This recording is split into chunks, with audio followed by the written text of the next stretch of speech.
Төлөөс одоо хамт дугаар хийгээгүй. Хамт нэвтрүүлэг хийгээгүй хэр удаж байна? 2 сар. 2 сар. Гарan. 2 сар. 2 сар гарan болж штэ. 7 сарын 10 дараа л хоёлоо сүүлийн эфир хийсэн байлгүй. Тийм штэ тий. Тий. 6 сарын 9 сарын 16 гэдэг чинь. Тий нэг 2 сар орчим. Сандим байна, сандим байна. Харин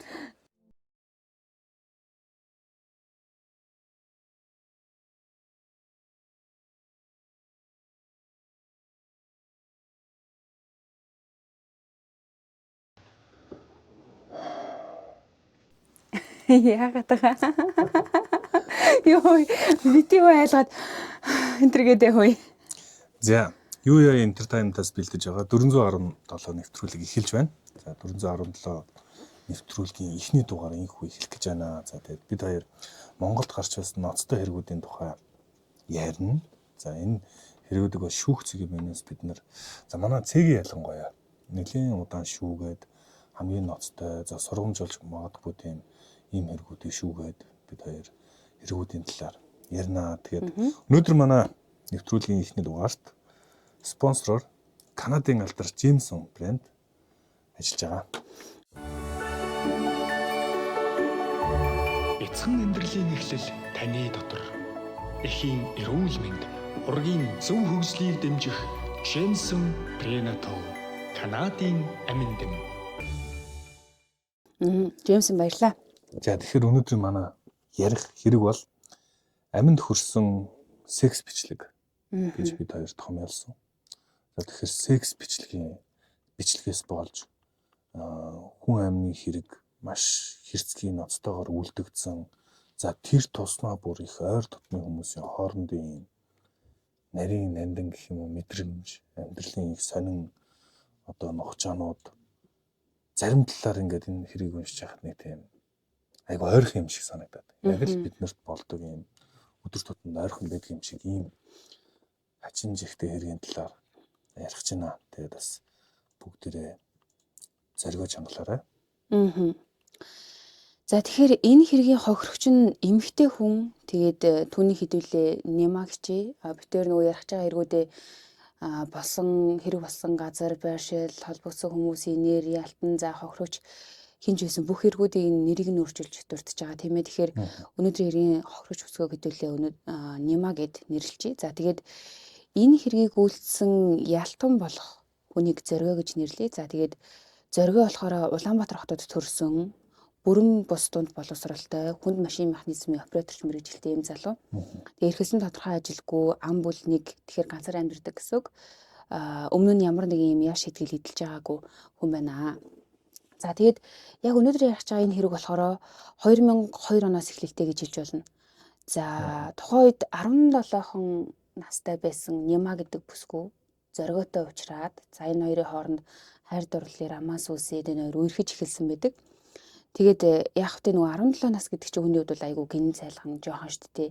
Тэгээд энэ хоёр хүүхэд хоёулаа л сайхан гэрэл дээрээ мөрөөдөж исэн байлгүй. Тэр тусмаа Нема өөрийнхөө хайрлаж дурласан эрэгтэй хүнийг энэ хүнтэй цаашдаа хамтдаа амьдрнаа гэд итгэж найдаж исэн бах тий. Тэгсэн чинь энэ зориго гэдэг залуу Немагийн төсөөсөн шиг боцсон шиг тэмцэн залуу бол байгаагүй болж таарлаа л да. Харин тийм. За Нема бол хохирогчдод Немагийн талаас ингээд нөө төлөөлөх ганц одоо дуу хоолой энэ хэрэг дээр гэрчээр гэх юм. Одоо нэг хэмжлэгч талаас нь оролцож байгаа нь Немагийн дүү байгаа. Тэр бүгдээр Немагийн дүүгийн мэдүүлгийн хэсгээс нь сонирх юм. Талигаач Нема бол миний төрсөн ихч байсан юм. Би бодохдоо зориго миний ихчиг их зодож дарамтлж иршилтэй байлгадаг байсан юм шиг байна лээ. Ч одоо ингэж мэдүүлэхтэй дурдсан байгаа тийм. Өөрөөр хэлэх юм бол Нема зориго хоёрын харилцааны талаар дүүн Немагийн дүүн мэдүүлэг өгч гэнэ гэсэн үг шүү дээ. Тэр өөрөөр хэлбэл энэ зориго Немаг их дарамтлж иршилтэй байлгадаг байсан харгас байсан байж магадгүй гэж одоо мэдээлжсэн. Тэгэд тийм болоод ч тэр одоо Немагийн гэр бүлийнхэн зориготой хамтран амьдрахыг нь одоо эрс эсэргүүцдэг байсан болж тараад байна. Тэгэд хамт амьдрахыг нь эсэргүүцэж байсан ч Немагийн хувьд бол энэ хоёрын хувьд бол бас одоо юу гэх юм эргэлт юм бас нэг шийдвэрлэх нэг мөч гарсан. Энэ хоёр дундаасаа нэг хүүхэдтэй болсон.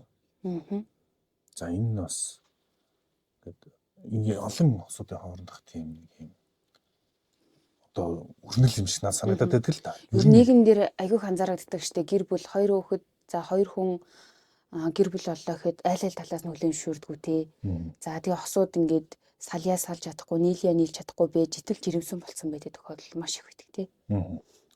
За ингээд энэ хоёр хэдий хүүхэдтэй болсон хүүхэдтэй болсон мөртлөө энэ хоёр бүтээг болж таарсан. За яагаад бүтээгээгүй бид нар мэдэхгүй ч гэсэн нэг талаас хүчрхийлдэг гэх юм уу одоо хатгандаа байлгадаг гэсэн мэдүүлэг нөлөөлсөн байж болно. Гэхдээ энэ хоёр бол ерөөсөө зоригоогоо салаад өөр хүнтэй амьдарч эхэлсэн байж таардаг. Тэгэхээр энийг нь яаж мэдээд байгаа юм гэхээр зоригоогийн мэдүүлэг байна л да. 2002 онд хамтран амьдрагчтайгаа үерхэж эхлээд тэр жирэмсэн болсон. Тэгэхээр 2002 онд энэ хоёр үерхэж эхлээд удаагүй жирэмсэн болсон байна шүү дээ. Хоёр талын ар гэрийнхэн биднийг хүлээн зөвшөөрдөггүй байсан. Тэгээд миний хайртай эмэгтэйг өөр хүнтэй суулгаад бид хоёр салсан гэж зоригоо шүүх хуралдааны үеэр мэдүүлсэн мэт юм лээ.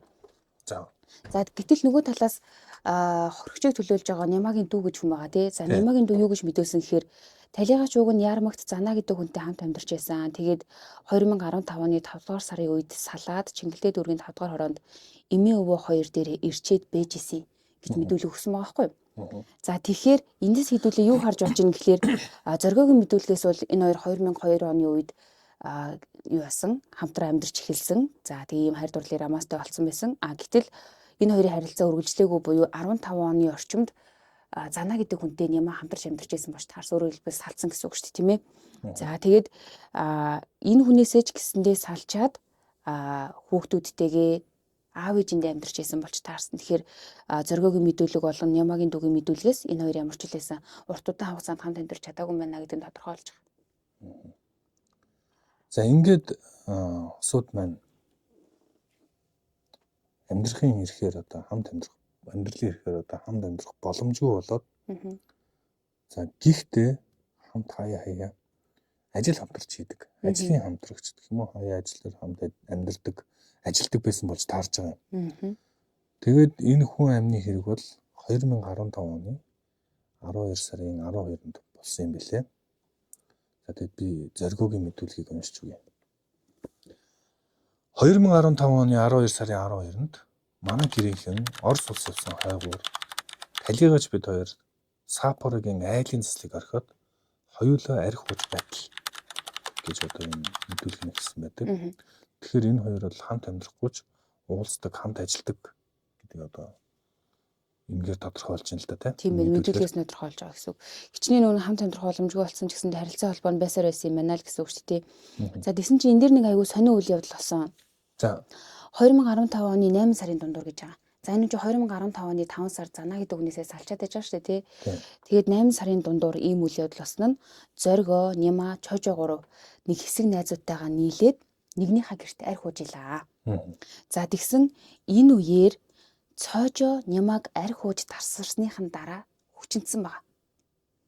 За энэ дээр нэг Цожо гэдэг шинэ дүр гараад ирж байгаа нь бол Няма Зоригоо хоёрын дундын найз гэх юм залуу байгаа.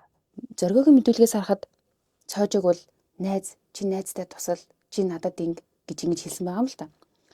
Тэгээд өөрөөр хэлэх юм бол нэг хэсэг бүлэг найзууд цуглдсан байсан. За тэн дээр Няма байсан, Зоригоо байсан, тэр 3 дахь читгэгд болох Чожо гэдэг найз нь байсан. За тэгээд арх ууж тасраад ямар ч нөгөө нэг юм бие хянах чадваргүй болсныхан дараа Чожо Нямаг хүчинсэн болсон ийм үйл явдал болсон байна.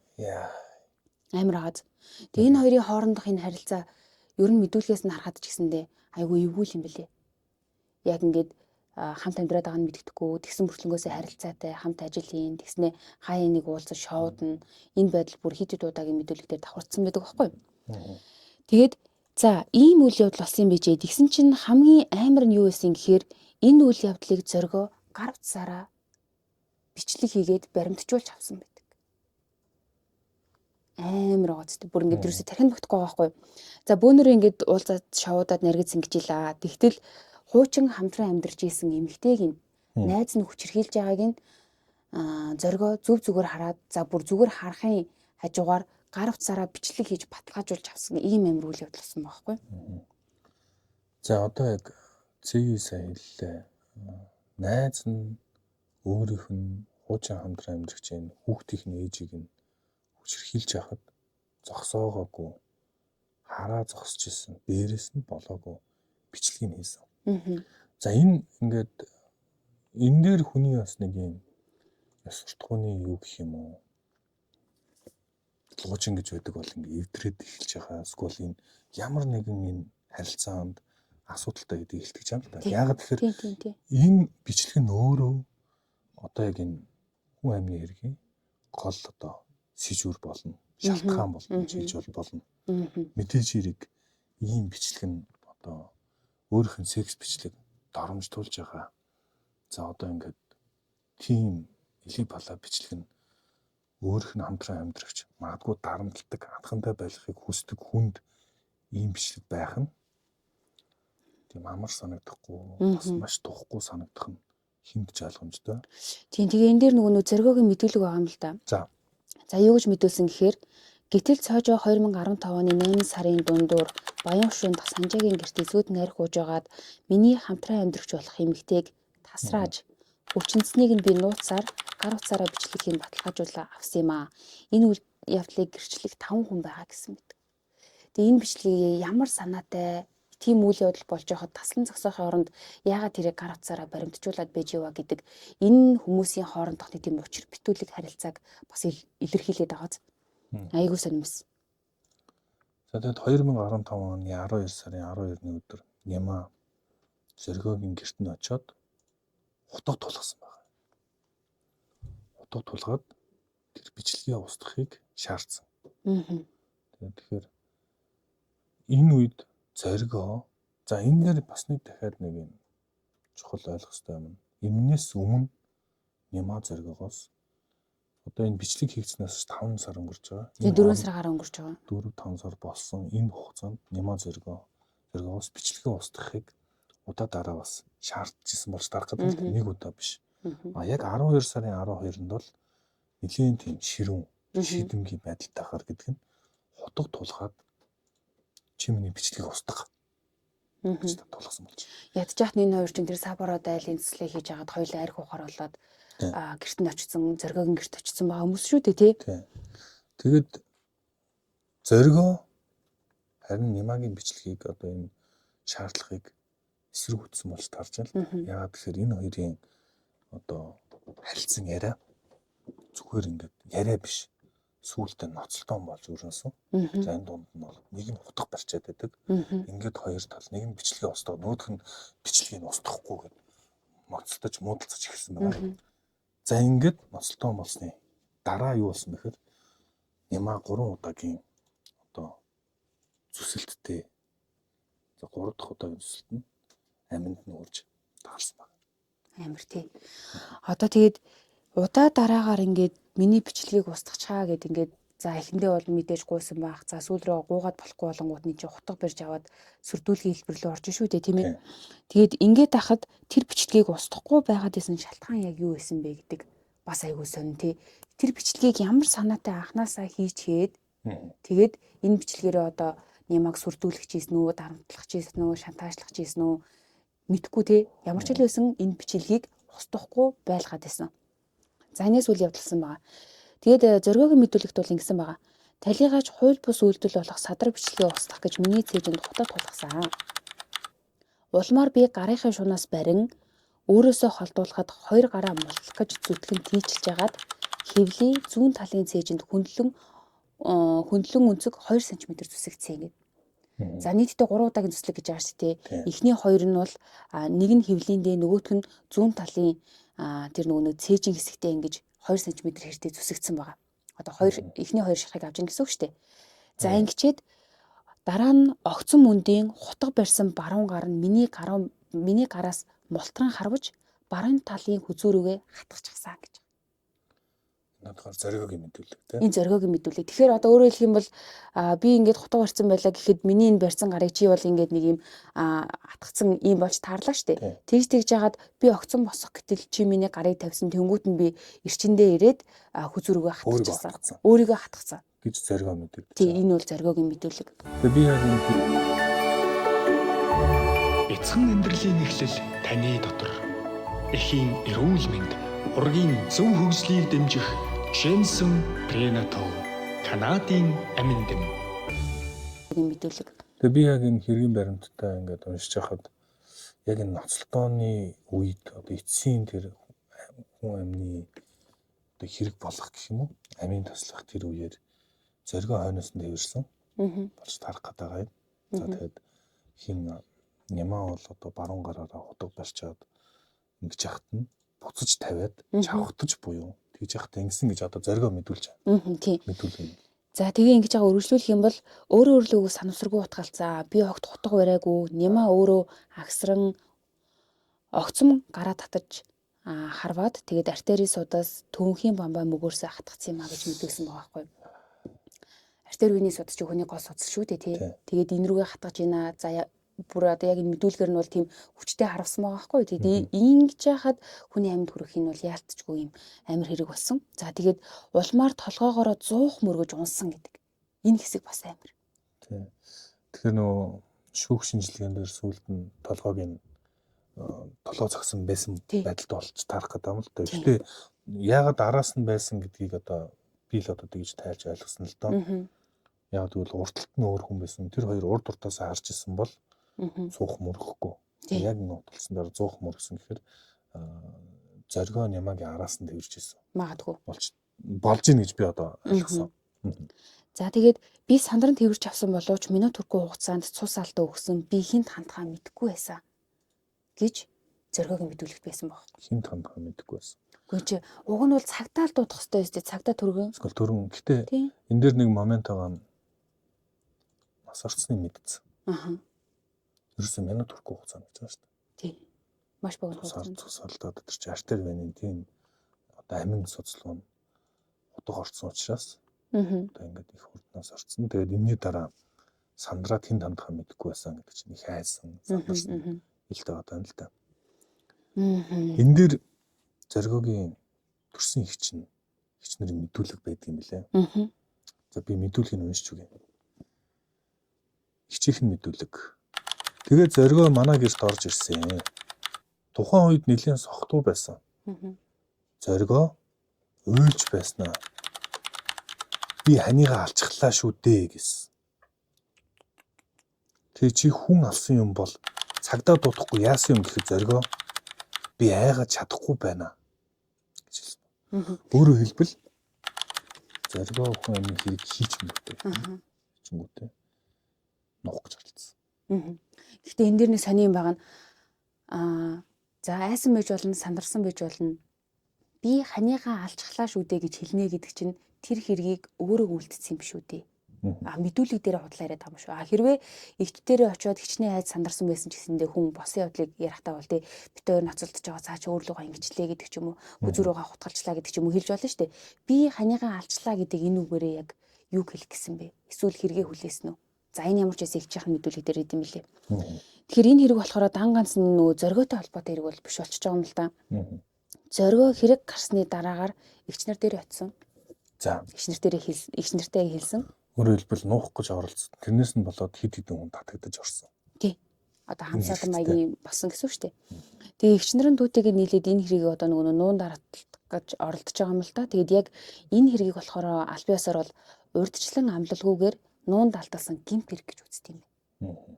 Тэгэхээр өөрөөр хэлэх юм бол одоо эргэн үний үүрэг бол хэнийг ийм алхахыг одоо мэдсэн бол тэ эсвэл гэрчээр байсан бол шууд цагдаа хандах ёстой шүү дээ, мэдэгдэх ёстой шүү дээ тий. Гэтэл энийг одоо зоригоо та миний хэргийг ингээд нуугаад өгөөч гэж эгч нартаа урдчилж хийсэн гуйсан ч юм байхгүй эсвэл нуу гэж ингэж дарамтлсан ч юм байхгүй ямар ч тийм нөгөө зоригоод урдчлан амлалт өгөхгүйгээр өөртөө санаагаараа бараг ингэж нөгөө нуун далталсан юм гэмт хэрэг болж таарж байгаа байхгүй юу. Тэгээд нэг эгчийнх нь мэдүүлгээр болохоор ингэсэн бэлээ. Тэгээ би байж агаад зоригоод цай хийж өгөөд хааштай цагдаад мэдэгдээд хоригдохоос хойш гэж бодоод далайхуу цахаас нэг зузаан өмд 2 футболк 2 аймс аваад ирсэн гэж эгч нь мэдээсэн байна. Тэр өөрөөр хэлэх юм бол нэг эгчийнхэн тухайд энэ хэрэгт бол 3 эгч нь татагдсан билээ л дээ. Тэгээ нэг эгчийнхэн тухайд бол за энэ угаасаа энэ хэрэг цагдаад мэдэгдэхээс хойш гээд дүүгээ аль хизээний буруутан гэдгийг хүлээн зөвшөөрсөн байгаа байхгүй. Тэгээд хоригдож ачихдах юм чинь ядчлалыг 100 амттай 2 ботгологтой байгтай гэд ийм үйлдэл хүртэл хийсэн мэт юм билээ. За энэ манай бидний ярьж байгаа энэ хэргийн хүний амьд хүрсэн секс бичлэгийн бас нэг онцгой төр тэр секс бичлэгийг нь одоо хүчингийн гэх юм уу?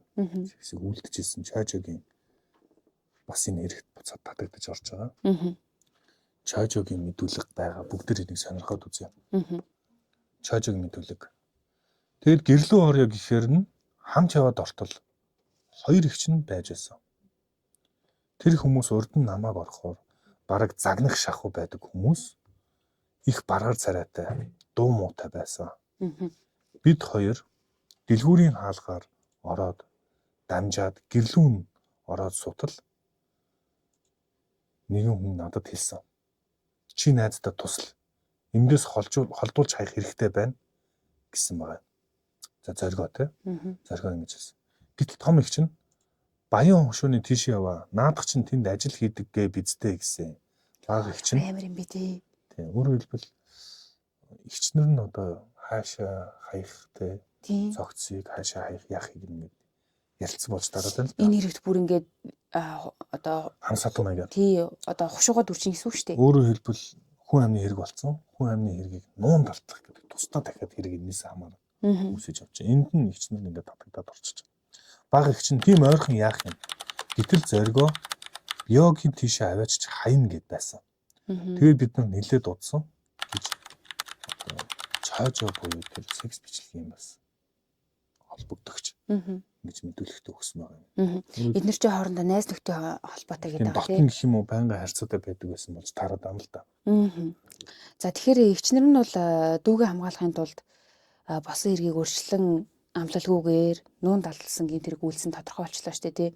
Тэгээ энэ хэрэгт оролцсон учраас 3 эгчийнх нь нэгэнд цагаатгагдсан билээ. За 2 нь болохоор нийгэмд тустай ажлыг 300 цаг хийх ийм ялаар шийдэгдсэн билээ л дээ. Тэгээд нэг эгч нь яагаад цагаатгагдж байгаа юм гэхээр ийм юм болсон юм билээ. Ер нь бол Монгол улсын үндсэн хуульд нөгөө ойр дотныхоо хамаатан саатай эхнэр нөхөр төрсөн ах トゥ угийн эсрэг мэдүүлэг өгөхгүй байх ийм эрхтэй гэж үздэг. За тэгээд энэ эрхээ эдэлсэн учраас тэгээд дээрэс нэмээд энэ гэмт хэргийг одоо нуун далдлахад ямар нэг юм итэвхтэй үйлдэл хийгээгүй гэдэг утгаараа нэг эгчийг нь цагаатгасан. Нэг эгчийг нь үлдсэн 2 эгчт нь бол нийгэм тустай ажилд 300 цаг хийх ийм шийтгэл оноосон билээ. За нөгөө кинон дээр гараад байдаг шүү дээ. Та дуугүй байх хэрэгтэй гэдэг те. Тэр шиг яг ингээд химийн эсрэг мэдүүлэг өгөхгүй байх эрх гэж бол бас байдаг.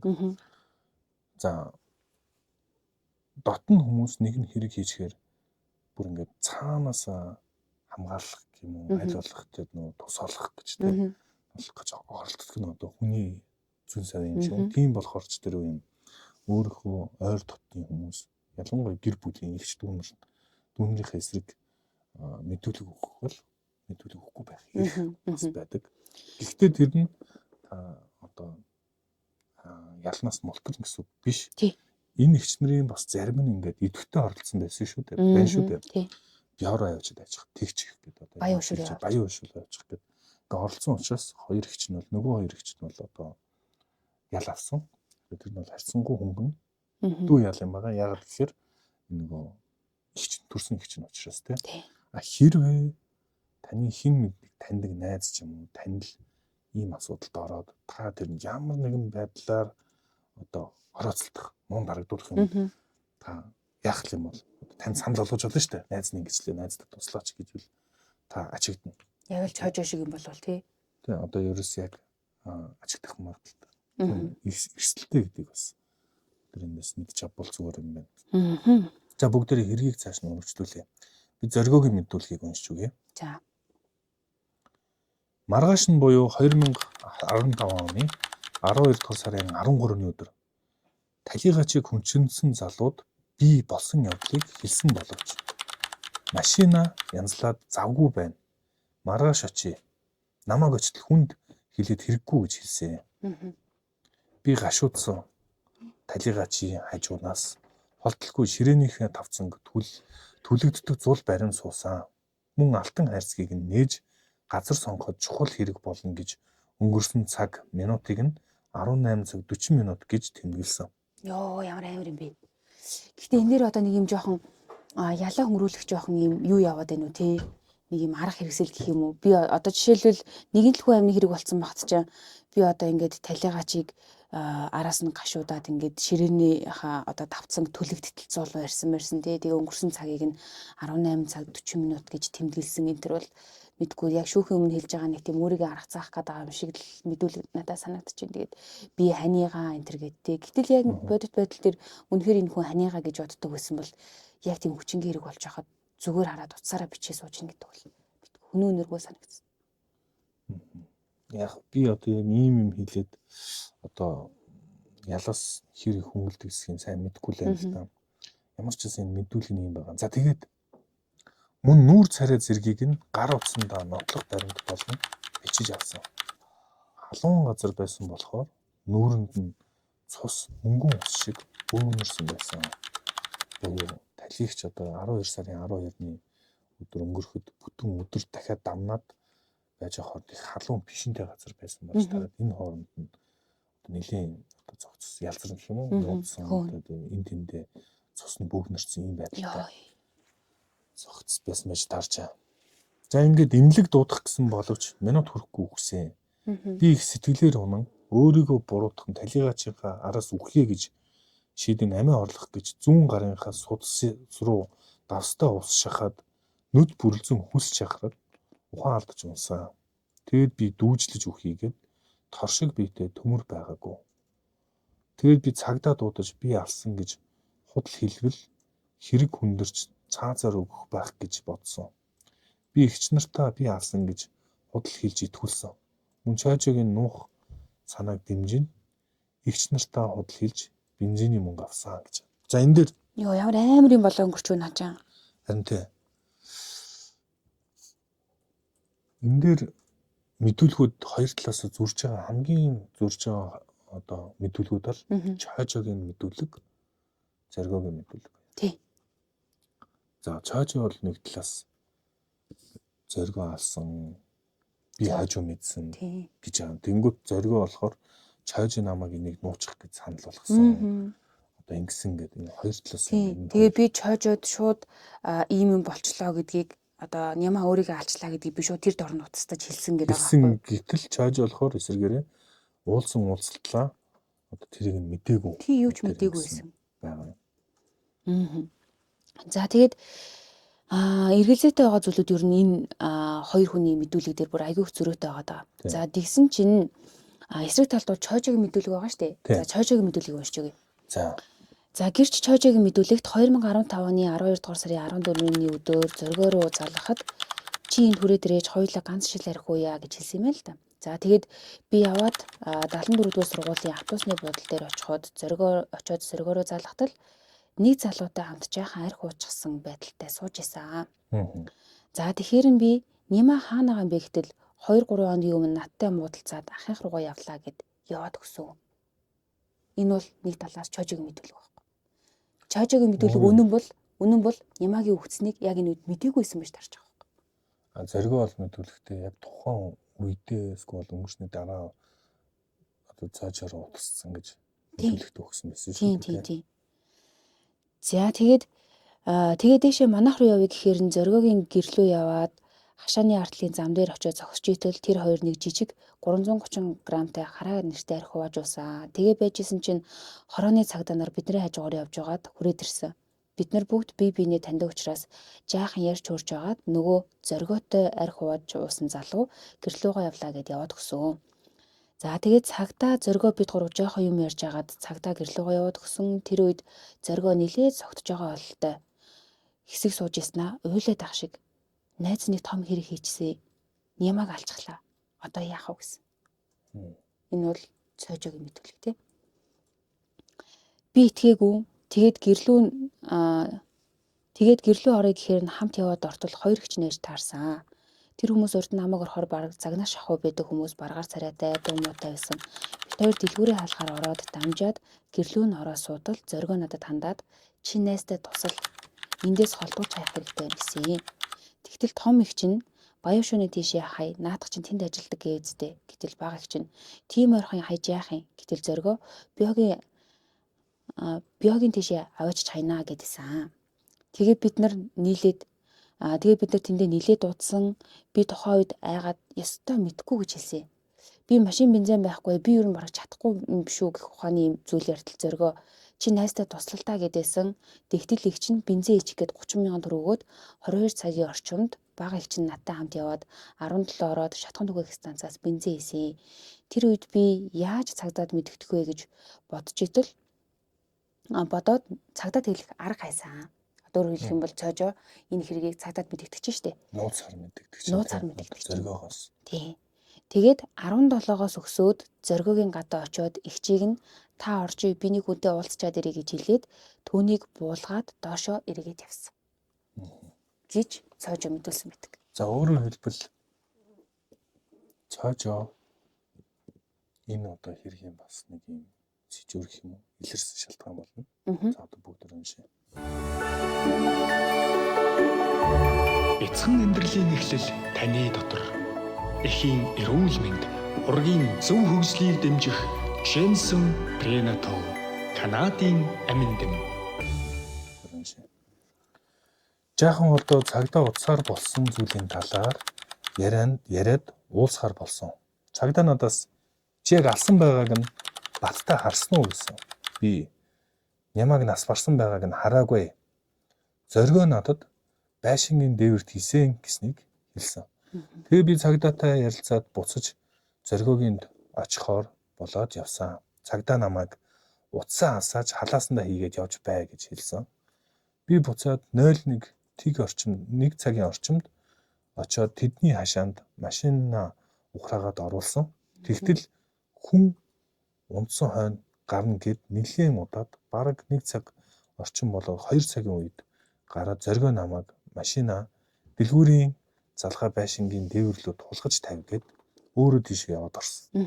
Тэгэхээр энэ ч одоо хэрэг явдал бол 2015 оны 12 сарын 12-ны өдөр болсон. 13 өнжөөд 13-наас 14-нд шилжих шөнө рүү орчлоо шүү дээ, тий. Тийм. Бүтэн өдөр болоод тэгээд тэр шөнө 2 цагийн үед одоо зоргоо цоожогийн машинд нь одоо зогцыг авах гэдэг. Хөрөгчийн зогцыг авах гэдэг. Дэлгэцийн зогцыг авах гэдэг ирсэн байгаа юм. За тэгээд харж байтал зоргоо байшингийн дээвэр дотор нэг юм ширээд байгаа чимээ гарч байснаа. Нөгөө нөхөр нь гарыг нь унжуулад гаргаад ирсэн. Йоо, бурхан ямар амар юм бэ. За. Чи одоо ингэ төсөөлөхөөс амар байгаа байхгүй. Тийм амар халуун пишнтэй цуухтай газар 24 цагаас илүү болчихж байгаа. Ялцраад хөөцсөн. Тэгээ энэ тэндээ ингэ цусны бөөнөрцөө амар харагдаж байгаа шүү дээ. Тэгээд тэр зогсыг ингэ дээврээсээ буулгах га чирээ явж ин гэхлээр ямар амар юм ээж дээ хүний. За, би тэр үед маш их айгаад бараг харж чадахгүй байж байтал пит гэж чимээ гараад нэг юм газар тунсан гэж.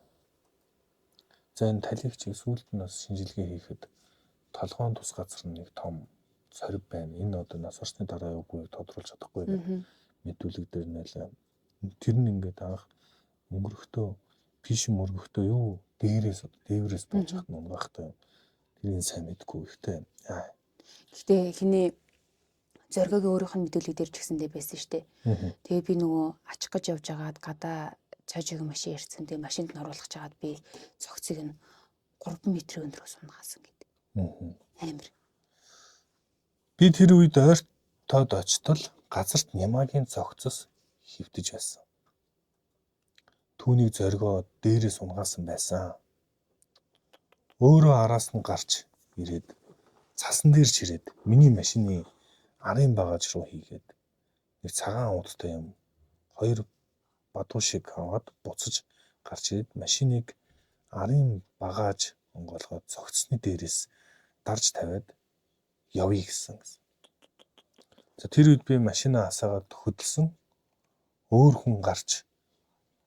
хүн гарч ирээгүй. Зоргоо хашааны хаахаар явхаар нь би утсаараа цагдаа руу залгаж холбоод халаасандаа хийгээд доошоо явж уулзур ороод бодсон газараа хартал цагдаа байхгүй байх шиг байхаар нь яана гэж бодоод явж байтал цагдаа алаг машинтай цагдаа нарын хамт хажуунаас гинт гарч ирээд урдуур зогсоход шалгаад аваад явсан. Тэр үе зоргоо пицта гэд машин дотор ямар ч хөдөлгөөнгүй суугаад байсан гэж цаашаа мэдүүлсэн байна. За тэгээ энэ хэрэгт мэдээж одоо нөгөө нэг энэ цагдаа нар гэрчээр татгаж орж ирж ийл л дээ. Тэгээ цагдаа нарын мэдүүлэгт бол 23 цагийн одоо нэг цагдаагийн мэдээлэлгээр бол 23 цагийн орчимд гэртээ бийж идэл надад дуудлаа ирсэн. Одоо энэ цагдаа бол нөгөө нэг өдөр эргүүл хийж явж байгаа тэд нартай тааралцсан цагдаа л та. Тэгээд 23 цагийн орчимд надад ийм юу яасан. Цоожоо залгаад хэлсэн. Тэгээ хамгийн амар нь цоожоогийн нэг зүйл болохоор цагдаагийн тэр гэрч цагдаагийн мэдүүлж байгаагаар бол цоожоо залгангуудаа надад чамд цол нэмэх хэрэг байна. Чи надад ямар шагнал өгөх вэ гэж асуусан баг. Тэр чинь цагдаагийн мэдүүлэг. Цагдаагийн мэдүүлэг. Цагдаа бол худлаа мэдүүлэг өгөхгүй. Цагдаа бол яг хуу ясан чин тохиол худлаа мэдүүлэг өгөхгүй. Цоожоо өөрийгөө өмөрж байгаа, зоригоо өөрийгөө өмөрж байгаа ойлгож болж байна. Тэр цоожоо бас зүгээргүй гэх юм уу? Зүгээргүй юм шиг. Нэг талаас энэ хэргийг илрүүлсэн мэт боловч үнэндээ өөрөө сүхчингийн бас дарагдсан хэргийн эзэн гэж таарах гэдэг нь хэрвээ энэ мэдүүлэг нь өмнө бол за дээрэс нь бас хэрэг 8 альцах гэж оролцсон гэх юм уу? Тийм. Амар сонир дүр байгаа дагаад. Ийм дүр юм бэлээ. Тэгээд тэр цагдаагийн мэдүүлгээр бол 23 цагийн орчимд над руу цоожоо залгасан. За тэгээд цоожоогийн битээ өртөө уцаар за чи ямар ч байсан цогцос хаана байгааг нь мэдчих. Хэрвээ цогцос хаана байгааг нь мэдчихэд тэгээ чамтай хамт зөвөрлөхгөө тах юм бол чи бидний рүү залгаарай. Симэрхэн залгаад уцаа халаасандаа хийчээрээ. Тэгээд байршлыг нь бид нар чиний уцаар мэдъя гэж цагдаатай тохирсон юм билээ. За тэгээд тохирсныхоо дагуу энэ 2 цагийн орчимд цогцыг зөөх гэж явж байгаад тэгээд цагдаа нартай тааралдаад энэ хэрэг цагдаад шилжсэн байдаг. Тэгээд тухайн алга үйлцэн газрыг хамгаалтанд аваад тэгээд цаашаа үйл явдал өрнөсөн юм бэл. За нэг ийм хэрэг болсон. Гэтэ энэ дээр нөгөө нэг шинжээ чимчийн дүгнэлт. Айгуу чухал шүү дээ тий. Шинжээ чимчийн дүгнэлснээр ингэсэн бэлээ. Талигаа чи хүзүү хэвлэх хэсэгт 3 ширхэг шарах үүссэн байсан. Шарах бүртэн дугаар өгч үүссэн механизм өхөлд нөлөөсөн байдал зэргийг нь тодорхойлж өгсөн. Цогцос ялзарсан байсан учраас судснаас цус авагдаж өгөхгүй хүндрэл гарсан учраас согтолтын зэргийг нь тогтоож чадаагүй. За учир нь согтолтын зэргийг цусан дах этилийн спирт хэмжээгээр тогтоодог. Харин арх хэргэлсэн эсгийг булчингийн эдэд спирт тодорхойлж тогтооно. Шарахыг дугаарсан дугаарлалт нь зүгээр л хооронд нь ялах гэж дугаарсан дугаарлалт бөгөөд үүссэн дараалал нь ерөөсөө биш. Талигаа чи хүзүү болон хэвлэнд учирсан 3 шарахнаас бусад дээрх гэмтлүүд нь хизээ үүссэн хэсгийг тогтоох боломжгүй боловч гэмт хэрэг үлдэгдсэн үед хэвлээ болон хүзүүний шарахтай хамт үүсгэгдсэн байх боломжтой юм аа. Эндээс одоо тэр нөгөө нэг юу яасан уу одоо өөрлөг гоо ингэж нөгөө нэг хүзүүрөөгөө хутаад үрчээд үнэхээр тэгж 100хан бүргэж унсан уу аль эсвэл энэ хоёр ноцолтоо тархинд нь гэмтээчээ дараа нь ямар нэгэн байдлаар гэмтээсэн үү гэдэг ч юм уу тийм. Эндээс бас амар олон зүйлийг харж болох юм билээ. Талигаач номер 2 гэж дугаарсан шархнаас олж нас орсон гэж шинжээ чимчийн дүгнэлт гарсан билээ. За энэ өнөөдрийн 417 нэвтрүүлгээр одоо X-ийн аминд хүрсэн секс бичлэг гэдэг дугаараар энэ хэргийг танилцууллаа. За энэ хэргийн одоо гол ялтан зоргоо энэ хэрэгээс олж 21 жилийн ял авсан юм билээ. За тэгээд дараагийн дугаар болтол баяртай. За баяртай. Яа бас нэр чанга хоёр дахь удаа ярьж байгаа бүтлүүл айгаад байгаа юм. Чи сандраад ам уу? Үгүй. Жохон хямрах юм те. Энэ хүсэд.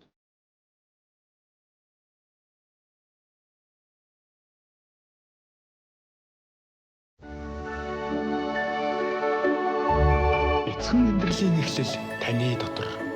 Эхийн эрүүл мэнд, ургийн зөв хөгжлийг дэмжих Jensen Prenatal Канадын амин дэм.